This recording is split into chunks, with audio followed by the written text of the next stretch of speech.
सन 1988 New York का एक छोटा सा ऑफिस, 8 लोग, एक कंप्यूटर और एक मिशन। उस दिन उन लोगों ने एक प्लान बनाया, एक ऐसा प्लान जिससे अगले 35 सालों में इन्होंने पूरी दुनिया का कंट्रोल हासिल कर लिया। लेकिन यह प्लान कोई नॉर्मल बिजनेस प्लान नहीं था। यह प्लान था एक एल्गोरिदम, एक ऐसा कोड जो हर कंपनी के फैसलों को कंट्रोल करता है, हर गवर्नमेंट को प्रेशर में रखता है और हर क्राइसिस का फायदा उठाता है। और सबसे खतरनाक बात, इस प्लान में शामिल है एक जुमला, और वो जुमला है, we don't need to own everything, we just need to be everywhere. आज 2026 में वो 8 लोग $11 ट्रिलियन कंट्रोल करते हैं। Apple, Microsoft, Google, Tesla, Pfizer, सब इनके हाथों में। लेकिन अजीब बात यह है कि दुनिया के 90% लोग इनका नाम तक नहीं जानते। इमेजिन करें कि दुनिया जल रही है, बैंक्स कोलैप्स कर रहे हैं, गवर्नमेंट्स पैनिक कर रही हैं और दुनिया का सबसे ताकतवर आदमी, यूनाइटेड स्टेट्स ऑफ अमेरिका का प्रेसिडेंट, परेशान खड़ा है। और उस वक्त वो अपने जनरल्स को कॉल नहीं करता, CIA को कॉल नहीं करता, FBI को कॉल नहीं करता, वो कॉल करता है एक प्राइवेट सिटीजन को, एक ऐसे आदमी को कि जिसके पास ना तो कोई प्राइवेट अपनी आर्मी है, ना उसके पास न्यूक्लियर के कोड मौजूद हैं। उसके पास सिर्फ एक चीज है और वो न्यूक्लियर बॉम्ब से ज्यादा ताकतवर है। उसके पास दुनिया को बदलने का, दुनिया को कंट्रोल करने का एल्गोरिदम है और उस आदमी का नाम है लैरी फिंग और उसकी कंपनी का नाम है ब्लैक रॉक। आज बात करते हैं कि कैसे ये कंपनी इतनी कामयाब और इतनी पावरफुल कैसे बनी। Slowly but surely, he is taking control of the very bloodlines of the global system. Larry Fink has started executing his $68 trillion game plan, and no one is going to stop him. कैसे आज दुनिया की हुकूमतें इससे मदद मांगती हैं, कैसे दुनिया के सेंट्रल बैंक्स इससे एडवाइस मांगते हैं और क्यों हर क्राइसिस में एक ही फोन बचता है, ब्लैक रॉक का। ये कहानी पैसे की कहानी नहीं है, ये कहानी कंट्रोल की कहानी है, दुनिया के कंट्रोल की कहानी, आने वाली नस्लों के कंट्रोल की कहानी। कहानी क्या है, आइए समझते हैं।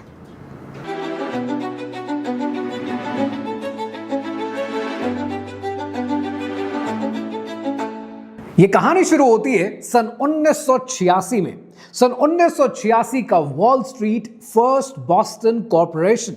लैरी फिंग एक हॉट शॉट बॉन्ड ट्रेडर, 35 साल की उम्र, इंतहाई टैलेंटेड, अग्रेसिव, फियरलेस। उसने अपनी कंपनी के लिए बिलियंस कमाए थे और दुनिया कहती थी कि ये लड़का लेजेंड है। लेकिन फिर एक गलती, सन 1987 में ब्लैक मंडे आया, स्टॉक मार्केट क्रैश कर गई और लैरी फिंक की एक गलती से, एक रॉन्ग बेट से कंपनी को $100 मिलियन का नुकसान हुआ। एक दिन में सब खत्म। The bears and the bulls were out on Wall Street this week with some of the sharpest drops and gains in stock market history. So what did it all mean? Now there's a question that the experts and analysts will be pondering for a time. Larry Fink को fire कर दिया गया, public humiliation अलग से हुई और career खत्म हो गया। लैरी फिंक की रेपुटेशन डिस्ट्रॉयड।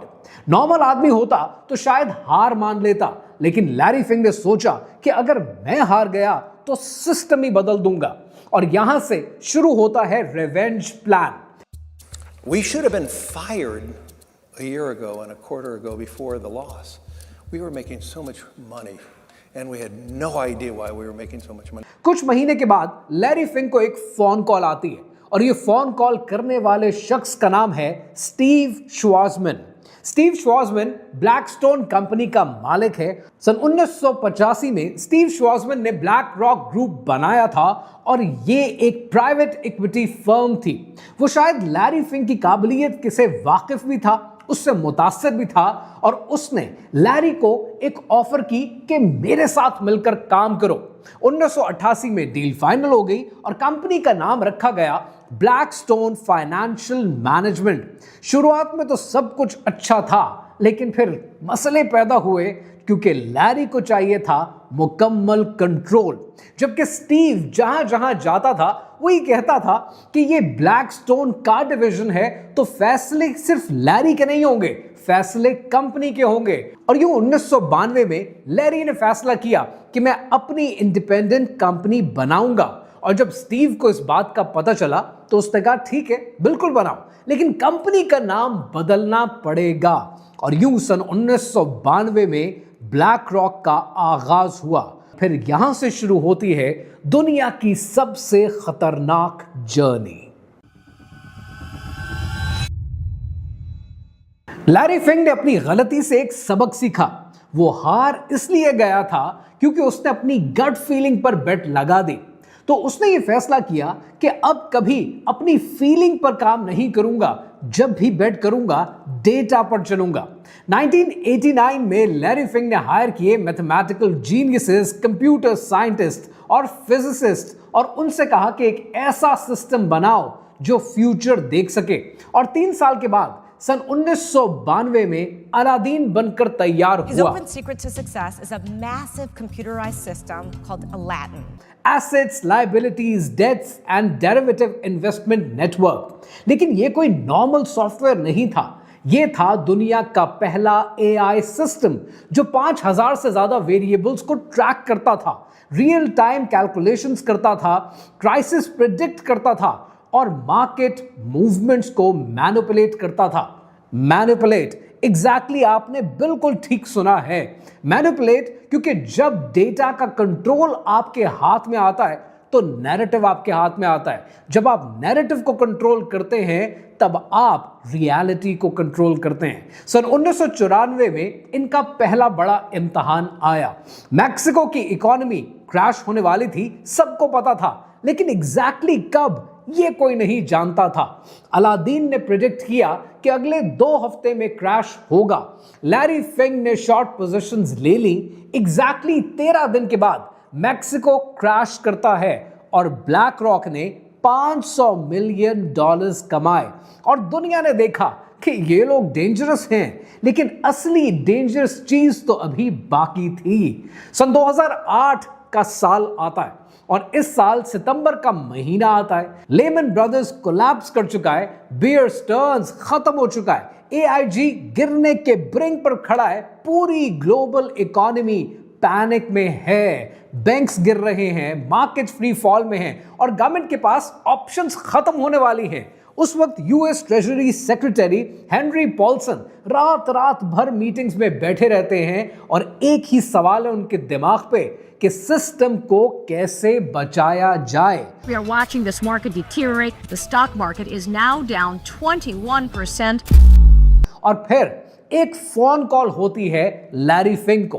गवर्नमेंट ने कहा कि हमें आपकी मदद चाहिए। लैरी फिंग ने सिस्टम को बचाने पर रजामंदी तो जाहिर कर दी, लेकिन एक बात क्लियर कर दी कि ये काम ब्लैक रॉक करेगा अपने फ्रेमवर्क के तहत। गवर्नमेंट के पास ज्यादा ऑप्शंस नहीं हैं। और यहां पर एक अहम मोड़ आता है। ब्लैक रॉक को एक्सेस मिलता है फेडरल रिजर्व के फाइनेंशियल डेटा का, टॉक्सिक एसेट्स को मैनेज करने के कंट्रोल का और उसके कॉन्ट्रैक्ट्स का और गवर्नमेंट बैक्ड मैंडेट्स का, बिना किसी ऑपरेशनल कैप के। यहां से ब्लैक रॉक सिर्फ एक इन्वेस्टमेंट फर्म नहीं रहता, यहां से वो सिस्टम के अंदर एक सिस्टम बना देता है और फिर मैजिक शुरू होता है। ब्लैक रॉक ने अलादीन यूज किया, सब टॉक्सिक एसेट्स को एनालाइज किया, फिर सस्ती प्राइस पर खरीद लिया। गवर्नमेंट को बोला ये सब वर्थलेस हैं, हमें पेमेंट की जरूरत है, पेमेंट चाहिए। गवर्नमेंट ने बिलियंस दिए। फिर 5 साल के बाद जब मार्केट रिकवर करती है तो वही वर्थलेस एसेट्स सोना उगलने लगते हैं और तब ब्लैक रॉक का प्रॉफिट $10 बिलियन हो चुका होता है। लेकिन ये सिर्फ पैसा नहीं था, ये था कंट्रोल, क्योंकि अब फेडरल रिजर्व ब्लैक रॉक पर डिपेंडेंट था। यूएस ट्रेजरी ब्लैक रॉक को ट्रस्ट करती थी, हर क्राइसिस में ब्लैक रॉक को कॉल की जाती थी। लैरी फिंग ने सिस्टम को नहीं बचाया, लैरी फिंग ने सिस्टम को खरीद लिया और यहां से शुरू होती है असली कहानी। अब आता है वो पार्ट जो YouTube पे अक्सर डिलीट कर दिया जाता है कि लैरी फिंक का रियल नेटवर्क क्या है। सबसे पहले कुछ डॉक्यूमेंटेड फैक्ट्स देखते हैं। 2015 में स्विट्जरलैंड के शहर डेवोस में वर्ल्ड इकोनॉमिक फोरम का एक सीक्रेट इजलास होता है और इस मीटिंग में जहां किए गए फैसले हेडलाइंस में नहीं आते लेकिन उनके असरात पूरी दुनिया में नजर आते हैं। उस मीटिंग में एक प्रेजेंटेशन होती है, टाइटल था द ग्रेट रीसेट और स्पीकर था ब्लैक रॉक का सीईओ लैरी फिंक। उस प्रेजेंटेशन में एक स्लाइड आती है और उस स्लाइड पर जब आप निगाह डालते हैं तब आप ये पढ़ते हैं कि इन 2030 you will own nothing and you will be happy. आज 2026 में अगर हम देखें तो आज हाउसिंग क्राइसिस है, घर खरीदना मुश्किल है। आज सब्सक्रिप्शन इकोनॉमी है, घर हो, सॉफ्टवेयर हो, एंटरटेनमेंट हो, मालिक बनना कम और रेंट पर लेना ज्यादा हो चुका है। आज डिजिटल कंट्रोल है, ज्यादा ऑनलाइन पेमेंट्स हैं और जितनी ऑनलाइन पेमेंट्स हैं उतनी पेमेंट्स ट्रेसेबल हैं, ट्रैकेबल हैं। लेकिन ये तो बस शुरुआत है। अब लैरी फिंक के कुछ डॉक्यूमेंटेड कनेक्शंस पर भी नजर डालते हैं। वो मेंबर है काउंसिल ऑन फॉरेन रिलेशंस का, वो multiple times Bilderberg meetings attend कर चुका है और वो बोर्ड लेवल मेंबर है वर्ल्ड इकोनॉमिक फोरम का। ये तीनों ऑर्गेनाइजेशंस ऑफिशियली पब्लिक फोरम हैं और पब्लिक फोरम के तौर पर प्रेजेंट की जाती हैं। इनकी वेबसाइट्स हैं, इनके एजेंडास पब्लिक होते हैं और इनकी मीटिंग्स डॉक्यूमेंटेड होती हैं। लेकिन जब मेंबरशिप लिस्ट को साइड बाय साइड रखकर देखा जाए तो एक इंटरेस्टिंग पैटर्न नजर आता है और ये पैटर्न आपको तीनों प्लेटफॉर्म पर बार बार नजर आता है। फॉर्मर प्रेसिडेंट्स, इंटेलिजेंस एजेंसीज के एक्स डायरेक्टर्स, ग्लोबल मीडिया के ओनर्स और दुनिया के सबसे पावरफुल बैंक्स के डिसीजन मेकर्स। सवाल ये नहीं है कि ये लोग यहां पर क्यों मिलते हैं, सवाल ये है कि जब दुनिया के डिसीजंस बंद कमरों में और बंद दरवाजों के पीछे डिस्कशंस में शेप हो रहे होते हैं और वही लोग मुख्तलिफ प्लेटफॉर्म्स पर बार बार मिलते हैं तो पावर असल में कहां कॉन्सेंट्रेट होती है। और जब हम ब्लैक रॉक जैसे इंस्टीट्यूशंस को समझने की कोशिश करते हैं तो इन मीटिंग्स को सिर्फ मीटिंग्स कहकर या कॉन्फ्रेंसेस कहकर छोड़ देना, इग्नोर कर देना मुमकिन नहीं है। क्योंकि यहां पर सिर्फ डिस्कशन नहीं होती है, यहां पर डायरेक्शंस डिसाइड होती हैं। डायरेक्शन ग्लोबल मार्केट्स की, कैपिटल के फ्लो की और उन फैसलों की जो बाद में पॉलिसी बनकर दुनिया पर असरअंदाज होते हैं। ये लोग प्राइवेट रूम्स में मिलते हैं, कैमरे के बगैर, प्रेस के बगैर, और फिर कुछ महीने के बाद, 6 महीने बाद, 1 साल के बाद आप क्या देखते हैं कि दुनिया के मल्टीपल कंट्रीज में एग्जैक्टली सेम फ्रेमवर्क इंप्लीमेंट होता नजर आता है। ये ऑब्जर्वेशन सिर्फ एक केस तक लिमिटेड नहीं है, इस पैटर्न को लोग डॉक्यूमेंट भी कर चुके हैं, एनालाइज भी कर चुके हैं। ब्लैक रॉक इस पूरे पिरामिड में कहां है? बहुत ऊपर। लैरी फिंक खुद एक इंटरव्यू में कह चुके हैं, Well, behaviors are going to have to change, and this is one thing we're asking companies. You have to force behaviors, and at BlackRock we are forcing behaviors. कि behaviors are gonna be changed and behaviors are changed by force। क्या ये democracy है या dictatorship? फैसला आप खुद करें। अब बात करते हैं कि ब्लैक रॉक इस पूरे सिस्टम को कंट्रोल करता कैसे है। Method 1, the share holder vote. Black rock directly कुछ ओन नहीं करता बल्कि वो वोट करता है।